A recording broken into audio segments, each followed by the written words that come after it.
President Trump warns of an end-of-the-world scenario and how we can combat it. Keeping you informed and engaged, now more than ever. This is Sekulow. We want to hear from you. Share and post your comments or call 1-800-684-3110. And now your host, Logan Sekulow. Welcome to Sekulow. We got a great show lined up. Harry Hutchinson's joining us, Rick Grenell, CC Heil, packed show. Will Haynes joining us in studio. And look, when this team came to me and said, Logan, the topic of today is the end of the world, I said, you know what? I don't know if that's necessarily where we're going to go here. And then they played me a clip from President Trump that happened over the weekend. It was really the discussion on the availability and the existence of an extreme amount of nuclear warheads and bombs and what that looks like on a worldwide global scale. And of course, they showed me a clip that specifically he says those things. And I said, you know what? We do need to talk about that. We need to bring in people that know a bit more about this topic. And that's precisely what we're going to do. Should we play President Trump here right off the bat? I think you should hear this to set this up so we can keep this conversation going. Here's President Trump from Fox Business. This was just yesterday. When I listen to these climate lunatics and they talk about global warming and they say the ocean's going to rise 1/8 of an inch in the next 300 years and and nobody ever talks about nuclear weapons or some of the other things, but the nuclear weapons in particular right now. And they talk about the climate, then they talk about the dangers of the climate, but they don't talk about the dangers of a nuclear weapon, which could happen tomorrow. They say in 300 years, I watched Biden for years say the existential threat. He loved the term existential threat. Our greatest existential threat is from the climate. And I said, no. The greatest is sitting in shelves in various countries called nuclear weapons that are big monsters that can blow your heads off for miles and miles and miles. Yeah, and I think even later on in that clip, he specifically references it could be the end of the world. And again, as he said, I think this has been true with conservatives in general. And there is a world where, sure, we care about our health. We care about the health of our nation and the health of our world. When you talk about an environmental crisis, a climate crisis, I don't think you would lose a lot of conservatives with a lot of the things that could be done to help that. Where you do lose them is when you don't talk about what's actually happening today. And that's what President Trump brings up. And I think that's a very real point. It's the conversation heads to there. It doesn't head to the active wars that are happening. It doesn't head to what's going on in Ukraine, what's going on in Israel and Gaza. It goes to sort of, again, an existential threat, as he said, a more, down the line thing. And it's not like that's not important. But what it isn't is as important of, are your kids going to be able to survive this world over the next 100 years, let's say, even? And that's when you look at the entire issue with the war in Ukraine. We know that there's been saber rattling from President Putin of Russia regarding use of tactical nuclear weapons. We know that France right now is trying to create a nuclear umbrella for Europe. This isn't some abstract potential thing. And that's why when you look at what President Trump is doing, trying to end a war, talking about nuclear drawdowns in areas, it takes away the entire argument that he's going to try to get us into a war and going to cause nuclear mayhem, which the left has tried to say he would do. Instead, it really brings up a reality of the status of the world with all these nuclear arms. What it sounds like is someone who grew up in the 60s.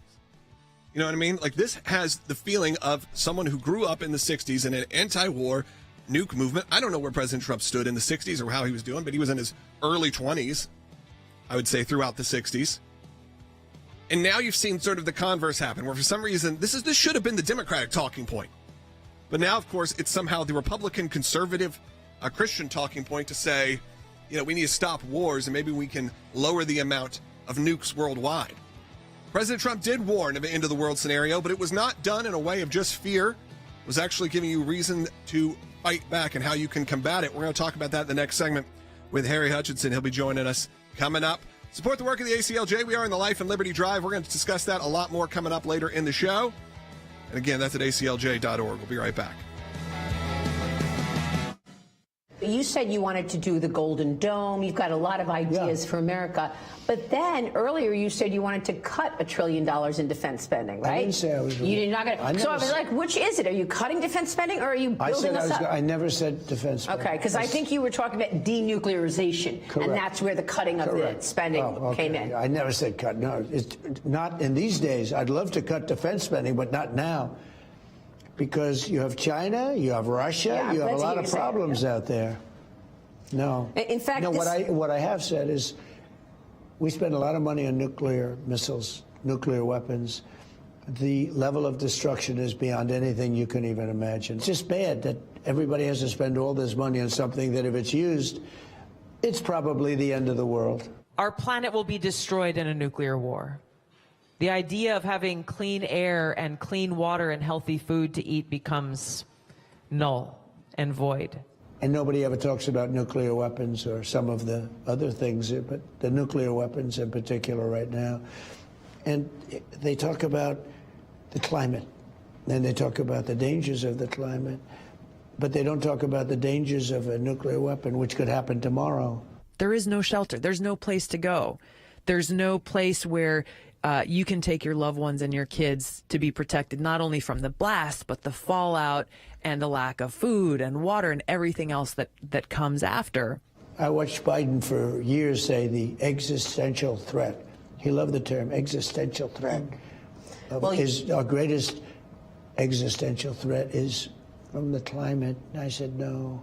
The greatest is sitting in shelves in various countries called nuclear weapons that are big monsters that can blow your heads off for miles and miles and miles.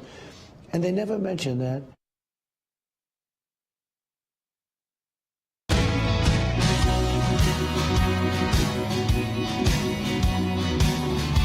Welcome back to Sekulow. Harry Hutchinson's joining us in studio. We're going to discuss the whole nuke situation, but I did want to play a clip right off the bat. This is, again, another clip from President Trump where he does warn of an end-of-the-world scenario. And again, when the team brought me this, and they said, this is what I want to talk about, I want to talk about the end of the world, I go, okay, I don't know if this is this kind of show. It's not usually what we get into. Now, off air, I'll talk about the end of the world all the time. We want to talk end times. That's a different show altogether. You want to call me for that one, have fun. 1-800-684-3110. Just put a challenge out to our phone screener for today. That'll be fun. President Trump did warn of this, and I want you to hear from him, because, again, it's not done flippantly. It's not done in a way that feels dramatic or over the top of saying it's the end of the world. It's not the end of democracy, those kind of statements that are said. This is done in a way saying we got to be careful because there are people and nations that have too much or are building up, and we got to be really careful because it could change the world in a blink of the eye, literally. Let's hear from President Trump again. I'd love to cut defense spending, but not now, because you have China, you have Russia, you have a lot of problems out there. No. In fact, no. What I have said is, we spend a lot of money on nuclear missiles, nuclear weapons. The level of destruction is beyond anything you can even imagine. It's just bad that everybody has to spend all this money on something that, if it's used, it's probably the end of the world. Probably the end of the world if it's used, but of course we feel like we have to have it, and because these other nations do as well. And later on, he even discusses how, in a perfect world, this would not exist, that these kind of weapons we wouldn't even have, no one would have. But we do live in a world where they do exist, and we know they've been used, and we've used them, and paid the consequences, I'd say, for a lot of that as well. But Professor Hutchinson, you were breaking down in the meeting we had before this, just telling about where you think they are, who has them, where do they exist, because this is not something that's theoretical. This is something that is happening in real time, and we have to be very careful. I think you're precisely correct. We live in a world of mutual assured destruction. As we speak, Russia has nuclear submarines stationed off the coast of Great Britain and of the United States. And Russia only has to detonate a weapon in the Atlantic Ocean or the English Channel to flood 50% of Great Britain. So this is an important threat, and it's much more important than so-called climate change or the end of democracy as represented by Adam Schiff. So one of the things that the American people should know is that Donald Trump is talking about something that is very, very important, number one, but number two, it is under-discussed in the United States. It's under-discussed in Western Europe. Will mentioned earlier that France, for instance, is sending nuclear-capable fighter jets to Germany so that they can be closer to Russia. Meanwhile, the president of France doesn't seem to understand that Moscow could send nuclear weapons to Paris in a matter of minutes. And so I think at the end of the day, this underscores the Trump administration's willingness to focus on solving the war in Ukraine. However you look at what's going on in Ukraine, I think everyone should acknowledge that at the end of the day, there is embedded in that conflict a nuclear threat that could destroy the entire universe. Yeah, and I think that when you look at it from that point of view, I think for those of us that grew up, born in the 80s, we think of the nuke crisis and the issues that came in and all of the things we heard of from our parents and our grandparents, and it almost feels like something in the past. It almost feels like a historical, we're talking about the Civil War. It feels like there's something that's 100 years ago, 200 years. It doesn't have, for some reason, we've almost made it parody worthy. You think about like the Indiana Jones film, not this last one, the one before that, where he gets nuked and he's in a fridge and survives, and it's this silly moment right at the beginning of the movie, because we've almost cartoonified the war potentially with nukes. President Trump, as what seems to be, brings these things back to mind, and maybe we actually start having conversations that matter. And that's what I think you brought up too, is sure, I said this earlier, you could say whatever you want about the climate. We can, if you're someone who believes we have to be really protecting our planet and doing everything, that's fine. But what about what we're doing today? What about we're dealing with what's happening in the world right now? It's when you start comparing religious beliefs and faiths to the way they were held maybe hundreds of years ago. You heard about that with Islamic terror, that, people will say, well, the Crusades. It's like, yeah, well, the Crusades aren't happening today. I actually am dealing with what's happening today. And I feel like it's similar. When you think back to the Cuban Missile Crisis, the closest I think the world came to nuclear war, it was because these weapons were stationed in Cuba, 90 miles south of Florida. Right here. Very close to the United States. And it escalated. It fortunately did not end up in nuclear war. But when you hear President Trump talk about World War III, you're gambling with World War III, it's the same in reverse as the Cuban Missile Crisis, because what now we're seeing is the moving of nuclear weapons closer and closer to Russia, who's feeling threatened by this. Yes, their action to invade Ukraine was a trigger point, but you can't forget that, as France says, we're going to move fighter jets and station them in the eastern part of Germany so that they are closer to provide a nuclear umbrella. These are escalating maneuvers. And what President Trump is trying to do, Professor Hutchison, is de-escalate this, talk to each other. Much like was how the Cuban Missile Crisis was resolved, was through high stakes, very close to nuclear war diplomacy. But he's trying to avoid nuclear catastrophe around the world. And those that keep pushing for more and more resource, Cuban Missile Crisis style crisis, but in 2025. I think you're precisely correct. So if you look at the progression of NATO across Europe, it has moved closer and closer to the territory of Russia. And Russia has taken note of this. Meanwhile, NATO, for instance, has continuously promised that they would not move towards Russia. We promised in the 1990s that NATO would stop perhaps around Hungary. But now we're talking about Ukraine, which is right on the border with Russia. So that's essentially like stationing, potentially, missiles in Cuba or in Montreal or Toronto. And if a hostile power were to do that to the United States would rightly react. So I'm not going to justify what Russia has done in Ukraine, but at least I think it's imperative to understand what motivates Russia. And what Donald Trump is trying to do is to diminish the possibility that the Ukrainian conflict erupts into a nuclear Armageddon. We're going to keep that discussion going later in the show, and I'd love to hear from you if you have thoughts or questions about this. I know this is a big topic. This is a new topic, so it's one that maybe you're not as familiar with, or maybe you have questions as much as I do.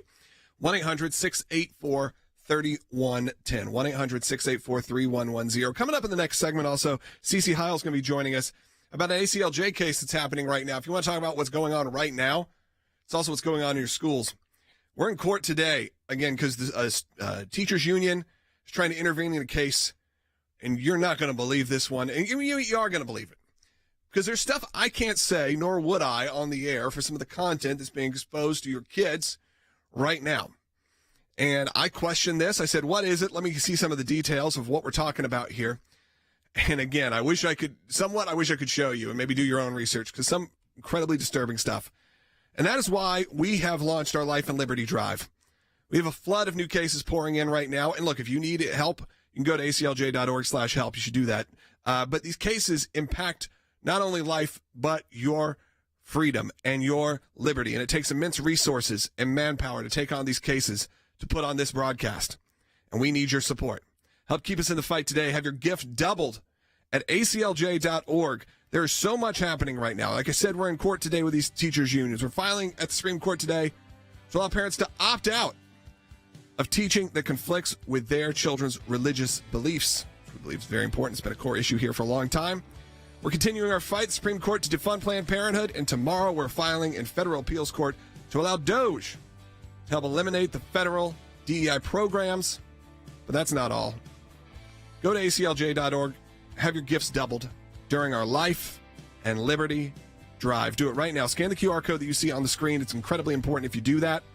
1-800-684-3110 to have your voice heard on the air. I'd love to hear from you. Again, Cece Heil's joining us, and Rick Grenell will be joining us in the back half of the broadcast. So get on hold right now. 1-800-684-3110. Go to aclj.org. Make your donation. It's doubled and matched right now.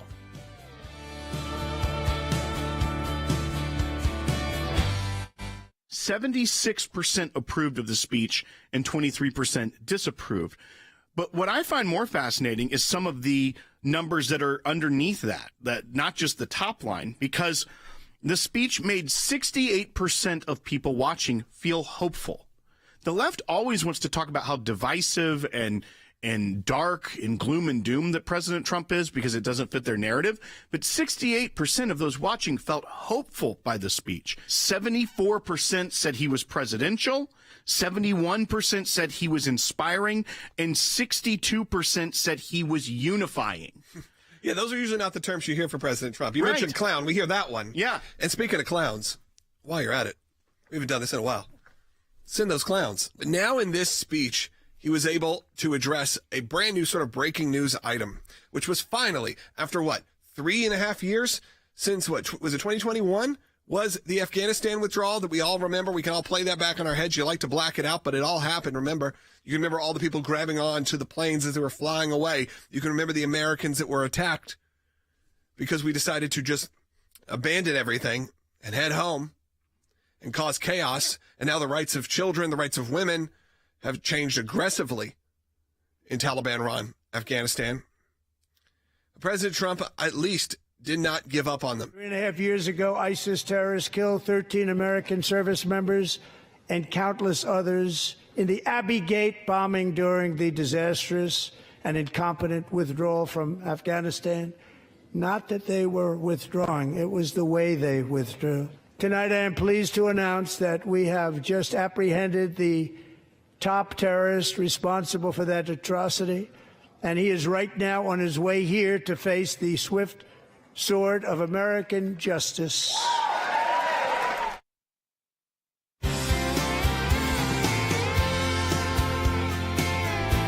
Welcome back to Sekulow. Give us a call, 1-800-684-3110. I'd love to hear from you right now. If you're watching on YouTube, you're brand new to us, hit that subscribe button. And if you've been a supporter for a long time and maybe you haven't hit that subscribe button, do that. Or maybe you're watching on Salem News Channel, or maybe you're watching on any of our other outlets, Facebook, Rumble. Join the conversation. Let me know where you're watching from if you don't know what to say. But there are some phone lines open. Looks like we got about 3 lines open right now. 1-800-684-3110. Great time to call. Cece Hiles joining us in studio to give you a little ACLJ update, because the ACLJ never stops. We are always in court. And this one, I was told about this morning. It's a case that we've had for a while, but there's some updates on it. And it has to do with explicit materials in schools. And, of course, that's been a pretty hot topic over the last few years. And I've been curious of sometimes you get these and you're like, okay, well, show me what the material is. Are we talking about, people who have a problem with classic literature because some of the language being used, and you hear a lot about that about Mark Twain and some of those. And then Will, our producer here, executive producer, he's like, okay, I got a sample of it. And I could not read it to you on the air if I even wanted to. It is so outlandishly vulgar, and it's in your kids' schools. We are not talking about, again, classic literature using some words or phrases or some adult content. You are talking about extreme content that is in the materials, and even so much so that the school itself was kind of like, okay, yeah, this shouldn't be here. But when you have a teachers union and you have librarians get involved and people, look, I'm a free speech advocate, and I've been saying that way before it became a fun talking point, I feel like, for conservatives. I'm someone that believes I'm an anti-censorship advocate. I have been most of my life. However, there is a line, and I feel like that line for most people is exposing things to children. That's right. And here we are. You're a child protection advocate, for sure. We'll still go that way, That's too. Right. Yeah, exactly. If you're an adult, I don't care. But if you're showing something to your kids, or to not just your kids, right, but other people's kids that you're entrusting people with, this is where it gets out of control. Yeah, and so I'll just give kind of a background. It's a school board in New York, and the school board actually did the right thing at first. They followed their school board policy, which requires that books be age appropriate and enrich and support the curriculum. So there were books that had obscene depictions of sexually explicit acts that the school board rightfully removed. And then a librarian and some others threatened legal action, that the school board could not do that. And so then they put them back in. The school board was scared, and they put those books back in. So then it went to the Commissioner of Education, the New York Commissioner of Education. And that's when we got involved. So we filed a complaint with the Commissioner of Education, and that ruling actually upheld the books being back in, saying that the First Amendment actually required the inclusion of sexually explicit books in school libraries, and that is absolutely wrong. So we filed then in New York State Court, and we've had a petition there. And now what's happening today, we actually have Nathan, who's there arguing in that case, that the New York State United Teachers Union has filed a motion to intervene, meaning they want to come in and be part of this case. And we, of course, today are arguing that we are objecting to that motion to intervene because the courts have repeatedly stated that they've rejected the notion that librarians or teachers possess a First Amendment right to expose students to vulgar or obscene content in public school libraries. And in fact, the absolute opposite is true, that school boards maintain authority to remove sexually explicit books from school libraries. And that's what we're arguing, and we're hopeful that we will be successful. Yeah, and I think that's a real thing the ACLJ is fighting for right now. So I encourage you, as we are in this Life and Liberty drive, to make your donation. All donations are matched because we're able to send our legal team to handle these important issues. And they are important. Again, if you could read this material, you would be shocked. And of course, look, we've all been kids. We've all been in school before. I am sure if the word got out that, hey, this kind of book is in your library, guess what becomes the most popular book in school right now? The one that has explicit content that's not made for kids, or even if it's made for kids, it shouldn't be marketed to kids. And again, borderlining pornography, really, when you're reading it. It's very, very, very intense. And Cece, we know that the law is on our side. We know that the Supreme Court has unanimously recognized that that school boards have the authority to remove books that are vulgar. This material in these books, fall under the definition under New York state law of obscenity and indecent material. Right. So we know that the law's on our side. There's a really big fight today, and that's why we need people to support the ACLJ, because it's one thing fighting in state court against a school board or a municipality, but now the big guns are coming out. It's the school board, not the school board, it's the teachers' unions. They want to be a part of this. They want to be a party to the lawsuit. They want to get involved. We know the resources they have. We know how aggressive they can be.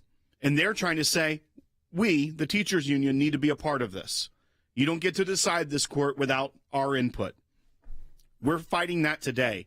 Our attorney, Nathan, he'll be giving an oral argument virtually this afternoon. So, one, be praying for our attorneys as they face this today, trying to stop the teachers union from being a party of this lawsuit. But if they do, it shows that fight is much harder, because the money that it's going to be going up against from the teachers union, being able to pour resources in to something like this, it's another reason people need to support the ACLJ, because we know this isn't just happening in New York. It's happening all over the country, and that's why the teachers union wants to be a part of it. Absolutely. That we find states, and we get contacts from states all over the United States where this is happening, where this is an issue, where it's literally, it is obscene and pornographic books. And, we point out that when they try to argue, well, this is diversity and we have to have diversity, we argue that there are hundreds of other age-appropriate books representing diverse viewpoints that do not contain pornography. And those books can certainly be included in the school library instead of the pornographic ones. And like you pointed out, there is a New York state law on obscenity that it violates. These books absolutely violate that, because these obscenity laws, as they pertain to minors, these books are in violation of that. And again, it is a much broader thing when you have teachers unions coming in. It is their intent to force pornography and obscenity on our students, and we're going to stand in between them and represent the parents' rights to say, I don't want my student to have access to this pornographic information. That's right. And this is a school library. This isn't a public library. This isn't a bookstore. We're not saying Barnes & Noble shouldn't be able to sell whatever they want to sell.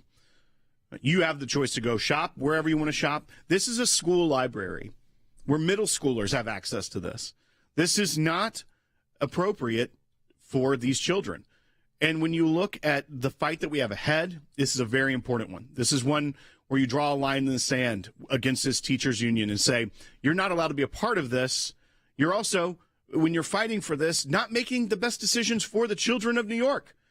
I mean, the passages that Logan even saw, that gave him a couple examples, couldn't even get through some of them, was so shocked at what was in these books that are in the school's library. It's absurd. If you read it, you would just be like, wow, did this ever make it in? It's not like some subtle reference that's thrown in somewhere that some, parent who's just ultra conservative said this is ridiculous. Or the opposite, an ultra liberal parent who said, this isn't, inclusive enough. No, it's not that at all.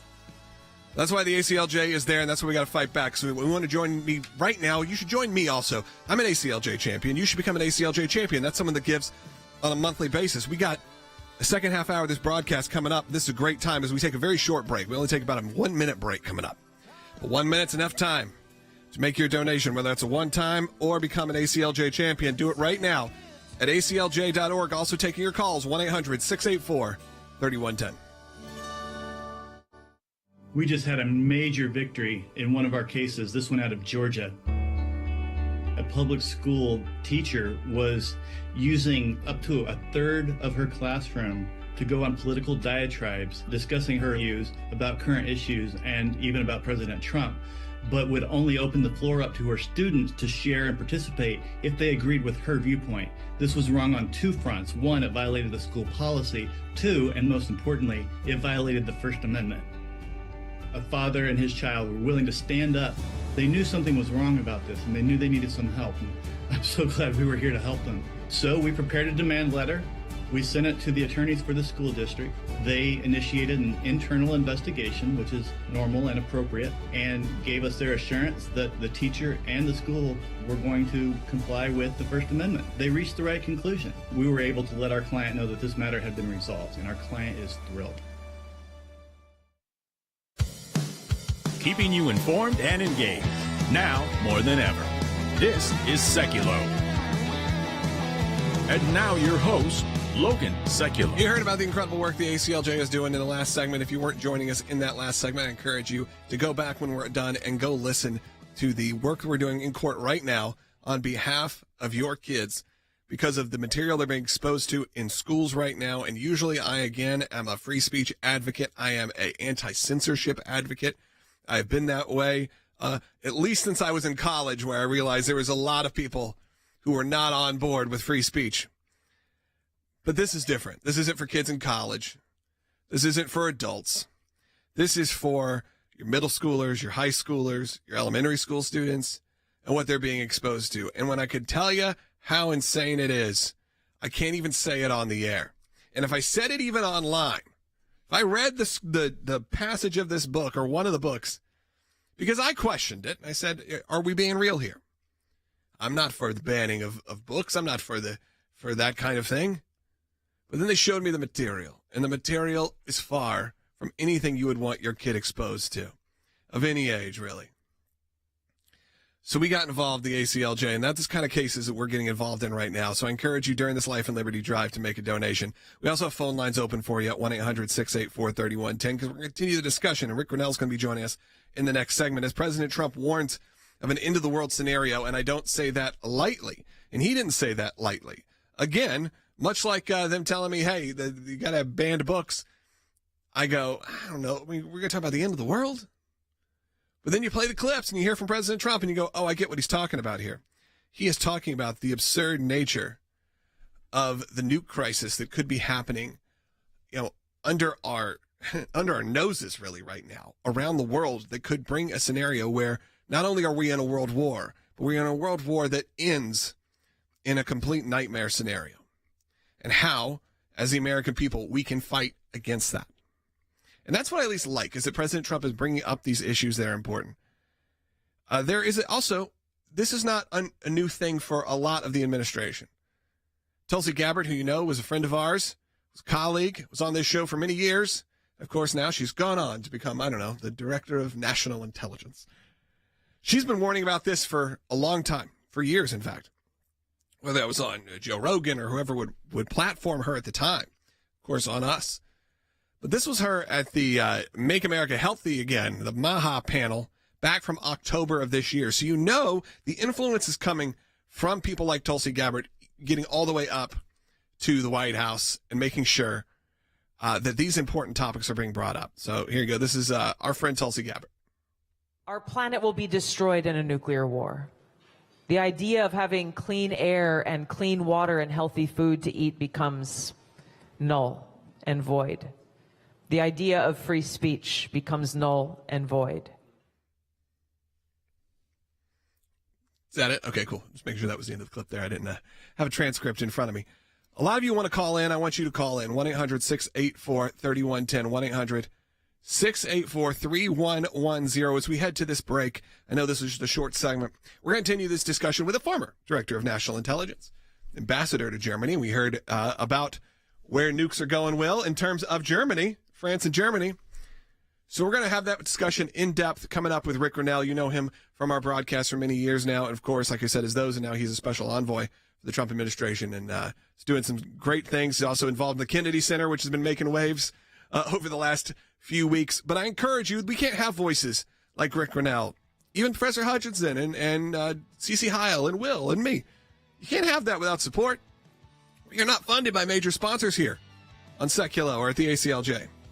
And that's why we have moments like this, the Life and Liberty Drive, where we're able to take on a lot of new cases, we're able to take on a lot of new issues because of you. And because of the ACLJ supporters and champions that are already locked in and are saying we will unlock a matching gift if people donate. So right now, that match is open. And it's only open for a limited time. Your donations will be doubled during this Life and Liberty Drive. Again, you've heard all the issues we're getting involved in, and that is just the tip of the iceberg. We have so much more coming up this year. And of course, our campaign, our Choice Begins Here campaign, is launched throughout the state of Massachusetts, doing great work in supporting our pro-life pregnancy resource centers. Let's make your donation right now as we're in break. Rick Grenell coming up. There are reports now that Russia says it will help the United States negotiate a nuclear deal with Iran. What kind of a deal with Iran do you want to do? You said they cannot have a nuclear weapon. Yeah. Well, there are two ways Iran can be handled, militarily or you make a deal. I would prefer to make a deal because I'm not looking to hurt Iran. They're great people. I know so many Iranians from this country. Well, not the leadership. No, not the leadership. The no, people. They're very evil people. No, but the people of Iran are great people. But they had a tough regime, and they'd meet and they'd be shot in the streets. I mean, it was a tough deal. But I would rather negotiate a deal. I'm not sure that everybody agrees with me, but we can make a deal that would be just as good as if you won militarily. I hope that Iran, and I've written them a letter saying, I hope you're going to negotiate, because if we have to go in militarily, it's going to be a terrible thing for them. You wrote a letter to the Khomeini, Yes. the leader? When did you send the letter? Yesterday. And you said you better negotiate, or we want you to negotiate? I didn't say you better. I Okay. said, I hope you're going to negotiate, because it's going to be a lot better for Iran. And I think they want to get that letter. The other alternative is we have to do something, because you can't let them have a nuclear weapon. But in a post on X, the Iranian supreme leader writes this: the insistence on some bullying governments on negotiations is not aimed at resolving issues, but rather at asserting dominance and imposing their demands. The Islamic Republic of Iran will certainly not accept their demands. The president's very sincere in offering negotiations. He did in his first term as well. And I think what he's offering here is a path to peace and not a conflict. Now, he has also said very clearly Iran will not get a nuclear weapon on his watch, and he's clear there are two options here.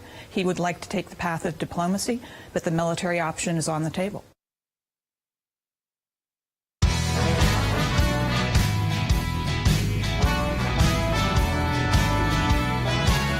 Welcome back to Sekulow. We are going to take your phone calls at 1-800-684-3110. 1-800-684-3110. We're going to line up some calls in the back half of this broadcast. We'd love to take them in the next segment. Let's go ahead and start with one of those calls. Let's go to Dorothy, who's calling in Ohio. On line one, you're on the air. Yes, I'd like to make a comment. JFK gave Khrushchev 72 hours to get those missiles out of Cuba, and Khrushchev got them out in 48 hours. And bullies, they recognize strength, and that's what I like about President Trump. He backs up his word, and it's good to negotiate and be diplomatic when possible, if possible. But bullies recognize strength. I just want to make that comment. Dorothy, I think you're right. I think President Trump is known for saying something to the effect of, if they think you're 5% crazy and could actually do the things that you're saying, that's enough to actually have some strength and respect. And I think you're seeing that on the global scale. Look, we may not be where we want to be right now in the war in Gaza and Hamas, but there was actually some hostages released. There was actually some movement, which there wasn't at all during the Biden administration. If anything, there was just people caving to terrorism. Same thing with Russia and Ukraine. You may not even agree with where it's going, but you can at least agree that there's some movement. There's some change. And you brought up the same thing with JFK. It's not dissimilar in that, which is you can end these if you are a strong enough leader. Well, and when you have that leader warning of World War III and knowing the numbers of nuclear warheads that these countries have, whether it be Russia has over 5,500, the United States over 5,000, France has close to 300, China over 500. Now, a lot of these are estimates because these countries aren't giving you a specific number of what their stockpile is.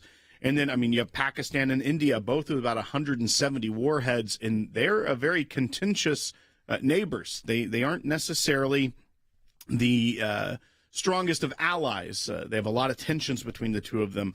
But when you have the president saying that, this could lead to World War III, and then you hear news like France is going to be moving fighter jets that have capabilities of launching, whether it be tactical or even strategic missiles, jets that can launch those into western part of Germany, you understand why this concern of World War III from President Trump is real. Yes, absolutely. And Rick Grenell's joining us right now. I think the man with too many titles for me to mention right now because of all the things he's working on, whether that is for us, whether that's with the administration, whether it's with the Kennedy Center, so much. And, of course, all of his formers. We could list those off for days and days. But you know Rick, he's been a part of our team now for multiple years. But, Rick, when you hear these comments coming out of President Trump, it's another topic that I feel like he's able to bring up that none of us were really discussing. And we think we had an issue with Rick. We're going to get him back on the line right now. Again, maybe the hardest working man in Washington, D.C., as I said, or around the world. So sometimes we have little connection issues. Speaking of that, though, I'd love to hear from you at 1-800-684-3110 as we redial him. I do want to encourage you to support the work of the ACLJ. And much like that, I am in search of what some of these new topics are that you care about. What are you interested in? Tell me in the comments. You know, we've built the ACLJ on a core group of topics that have been throughout the years continuing to grow. And yes, sometimes it's easy to get stuck on those 5-6 topics that we always talk about. But I know there's new ones that you care about as well. So we encourage you to give us suggestions. I'd love to hear from you where you'd like to see the ACLJ get involved. And not just in the world of politics, in the world of President Trump, also in the world of faith and religious liberties worldwide. Because that's really the core of what we do here. But you can't have, as Tulsi Gabbard said, you can't have a freedom of speech, you can't have a freedom of religion, all this, if the world doesn't exist. And when President Trump starts warning of something that, the words are probably the end of the world as a scenario, and Rick Grenell is joining us now. Rick, when you hear that, again, it's a topic that isn't necessarily being talked about, and now it's being brought back up to light because President Trump and his team have said, you know what, we're not talking about? We may be talking about a climate crisis that could happen in 1 million years or 100 years, 200 years, but we're not talking about the amount of nukes that exist around the world that could end us all tomorrow. And again, I'm not an end times yelling, screaming, it's the end of the world kind of guy. But when you hear this from President Trump and you hear words like World War III being brought up in the meeting with Zelensky, it's at least enough to get all of our ears to listen. Look, I think the public needs to understand what's happening right now is that we have a president of the United States who is talking about peace deals and forging peace and rejecting war, and trying to control the outrageous nuclear arms race. And all of Washington, D.C. is mocking him as a Russian asset for it. I think people just need to understand what's happening. Washington, D.C. is truly outing themselves as the place where peace doesn't work for them. And less nuclear weapons, fewer nuclear weapons doesn't work for them. They want an arms race. They want wars. This is very clear. Why else would they be mocking the guy who literally had peace agreements breaking out, handed Joe Biden and the Democrats a peaceful Middle East and a peaceful Europe, only to be handed back 2 wars, and then now Donald Trump is saying, can we just talk about peace? Can we talk about getting fewer nuclear weapons? Can we try to make the world a better place? And he's mocked for it. I hope the American people see this very clearly what's happening. Washington, D.C. benefits from war, and they do not want someone talking about peace. Rick, one of the things that it also comes to mind with this is you see news of France saying that they will be a nuclear umbrella for Europe. Obviously, Macron is trying to posture himself as a leader in this time with his support of Ukraine. But they're even talking about moving strategic jets to the eastern part of Germany and positioning them there to be closer to Russia. Do the warnings from President Trump about World War III being on the brink of breaking out and moving more nuclear assets closer to Russia, is Russia or is Europe not paying attention to what's happening and the potential of making these moves, what it could lead to? Well, certainly, as the first administration of Donald Trump proved, that the Europeans, specifically the Germans, who are the largest economy in Europe, who lead Europe in business and job creation, they do not understand that their bad policies are making Europe less safe. Certainly, we know that the German policies have made the European Union smaller and weaker with Brexit, and the British saying if you can't control the borders and immigration issues, then we're out of here. So we know that the Merkel German policies created a smaller EU and a less powerful EU. Now what we're seeing is that Europe is scrambling. They want to increase defense spending because they're nervous about the war on their front stoop, which they should be. But they haven't quite gotten to the point where they are convinced that their bad, weak policies are the reason that they're in this mess. And so they're struggling. And I don't see yet a European leader who's standing up to say, wait a minute, we're on the wrong track here. We were warned in 2014 when Russia invaded Crimea. We were warned that we needed to have a better defense system in Europe, and we ignored it. And Donald Trump is somebody who is trying to connect the dots for Europe. I've had conversations with CEOs in Germany, very large companies I won't name, but you would know them if I said them. And I would say you're building a relationship with China much like you did with Russia, and you're not seeing that you made the mistake with Russia. We pointed them out. There's a war going on in your neighborhood. Now you're trying to build up your defense capabilities, but you're doing the exact same thing with China now. You got to pull back these bad, weak policies and be West. Be with the West. Be part of the transatlantic alliance where you're close to the U.S., not Russia or China. Rick, thanks to you so much for joining us today. I know you're incredibly busy, and this is a very busy time for everyone around the world, but your insights are second to none, and we really do appreciate your work here and what you've done for this broadcast and the ACLJ always, and I look forward to continuing that on. I did want to encourage everyone, if you like what you heard from Rick and you want to know how we get these incredible people on this team, we can't do it without you. Because, again, not controlled by big sponsors. If you're sponsors on your radio station, something like that, that doesn't go to us. Or if any of them do, it's very minor. The bread and butter of the ACLJ, and the way this broadcast is able to happen, the way we're able to take court cases, we're able to really support your views and values, is by individual donations. And that's why we have moments like the Life and Liberty Drive. So I encourage you right now, as your donations are doubled, go to aclj.org. You've heard all the incredible work we're doing, and that is just a little bit of what we're working on right now. We need your support to have this kind of manpower at aclj.org. Taking your calls coming up. We got a few lines open. Give me a call right now. You said you wanted to do the Golden Dome. You've got a lot of ideas for America. But then earlier you said you wanted to cut $1 trillion in defense spending, right? I didn't say I was. You're not going to. So I was like, which is it? Are you cutting defense spending or are you building us up? I never said defense spending. Okay, because I think you were talking about denuclearization. Correct. And that's where the cutting of the spending came in. I never said cut. No, it's not in these days. I'd love to cut defense spending, but not now.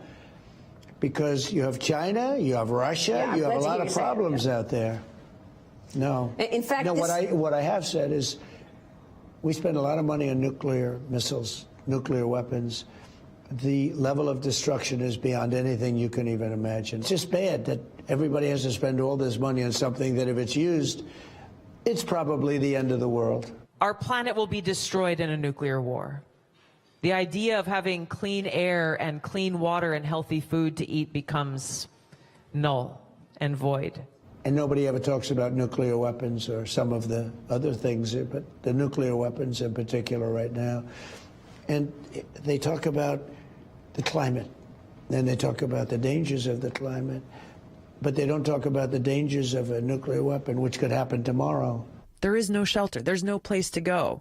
There's no place where you can take your loved ones and your kids to be protected, not only from the blast, but the fallout and the lack of food and water and everything else that comes after. I watched Biden for years say the existential threat. He loved the term existential threat.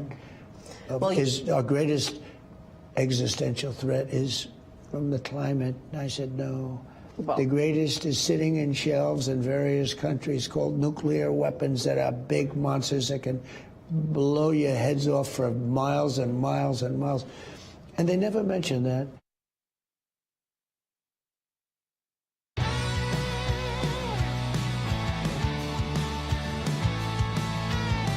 Welcome back to Sekulow. We do have some lines open for you, 1-800-684-3110. I'll be honest, maybe we got too many lines open. Give me a call. I'd love to hear from you. There's a lot of people watching right now. I can see the numbers, so I know you're there. But what question or comment do you have as we head into this last segment? Of course, we are in the Life and Liberty Drive, and I'm not going to leave you alone about that because this is one of those really important times where our gifts are doubled. So if you make a gift to the ACLJ, if you make a donation, a support, all your donations are effectively doubled. There's someone on the other end, another ACLJ supporter or champion who has pledged to unlock their donation if you are to give. And all of these things, whether it's this broadcast or the legal work we do, all take immense resources, incredible manpower. We can't do any of it without you. Again, you may hear sponsors on your radio station. That's not going to us. That's not what's funding this. You may see sponsors on the YouTube stream. Sure, that's a little help, but you know what? In the grand scheme of things, it's a drop in the bucket for what we need to have this organization thrive. And of course, you can become an ACLJ champion at that. But just on outlets like YouTube, understand you're reaching when you do this and you support and you understand that you give here. There's 468,000 people just on our YouTube channel.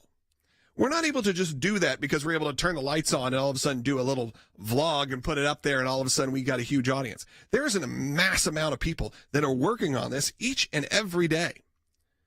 All day. It costs more to put on the YouTube channel than it does in the revenue we make from YouTube. So think about it that way. This is just to get the word out so people know. So though this does feel like an infomercial, understand that it's not. Understand that it is so important.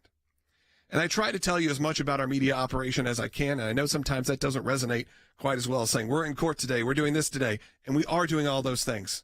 You heard me listen. I got a list in front of me. We're in court today, again, on the teachers union intervening in that case you heard with the vulgar material. Finally, the Supreme Court today to allow parents to opt out of teaching that conflicts with their beliefs. We're continuing to fight at the Supreme Court to defend Planned Parenthood. Tomorrow, we're filing in federal appeals court. This is all happening in real time. This is all happening because there's hundreds of people who we're able to employ to do this work. And you can be a part of that by going to aclj.org and having your gifts doubled right now during our Life and Liberty Drive. And of course, our support of Israel is something that comes into play and is something we're going to discuss later on in the week more when we have from ACLJ Jerusalem, Jeff Balaban on. But there was some updates in sort of our fight against anti-Semitism. I'm going to get to that in 1 second, but I want to piggyback off of what you just said, because another thing that our team has been doing recently is we told you about that evangelist in Chicago that was detained. We went to court. We won very quickly, had the charges against him dropped. Just sharing the gospel. That was his crime, according to the city of Chicago. Then a couple weeks later, his two friends arrested, same place, held in jail for 6 hours for just sharing the gospel, although our attorneys had advised them how to make sure they were within the law of Chicago.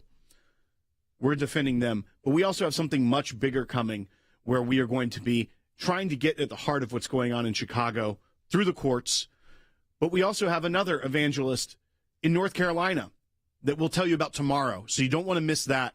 But we're fighting also for people's First Amendment right, not just speech, but the freedom of religion, their freedom to evangelize, their freedom to share the gospel.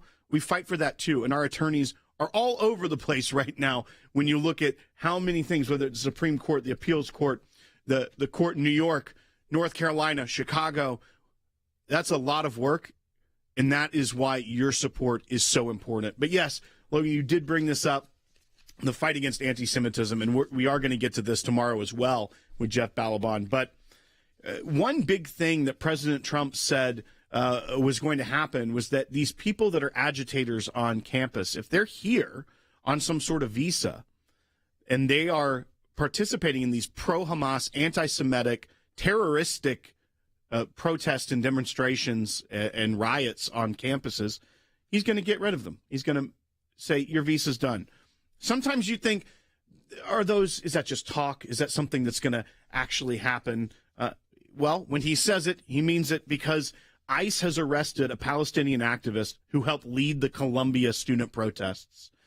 He was a prominent Palestinian activist. He was here on a green card, and ICE has detained him over the weekend because the State Department ordered the revocation of his green card.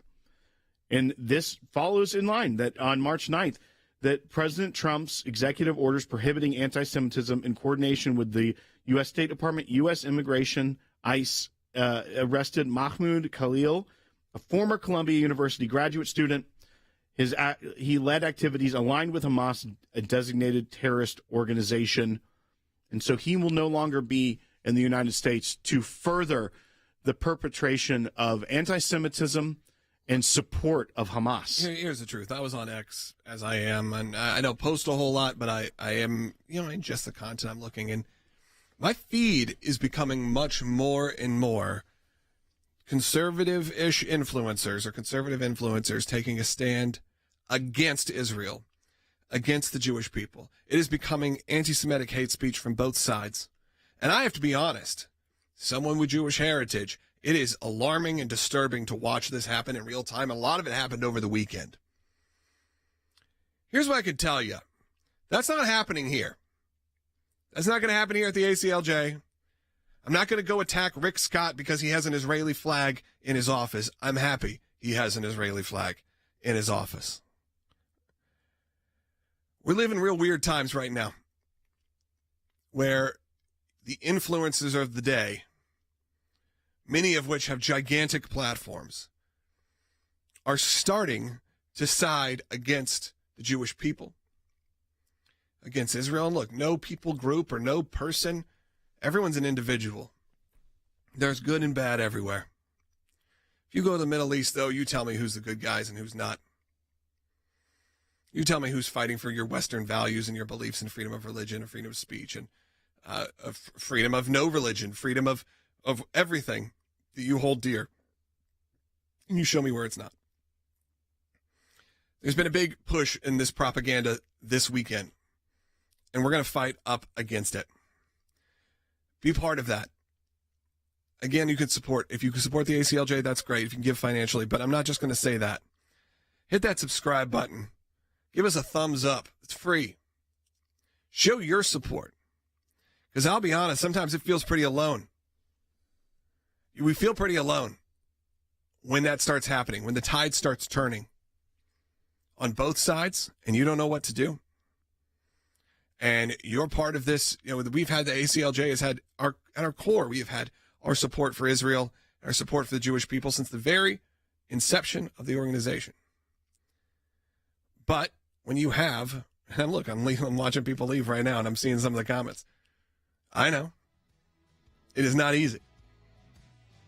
It's not easy to be a Jewish American. It's not easy to be an Israeli and watch all of this unfold. But I also know there's tons, especially us in the evangelical movement, who really do care and see it as a biblical homeland and see why it needs to be protected and supported. So I encourage you to join us right now at ACLJ.org. It's our Life and Liberty Drive. Do it right now. Again, Life and Liberty Drive. Just scan the QR code. Go to ACLJ.org. Download the app. Whatever you need to do. You know how much I appreciate it, and we're able to do this because of you. We'll be back tomorrow with more on Sekulow, but always stay tuned at ACLJ.org and all of our social media platforms for great new content all day.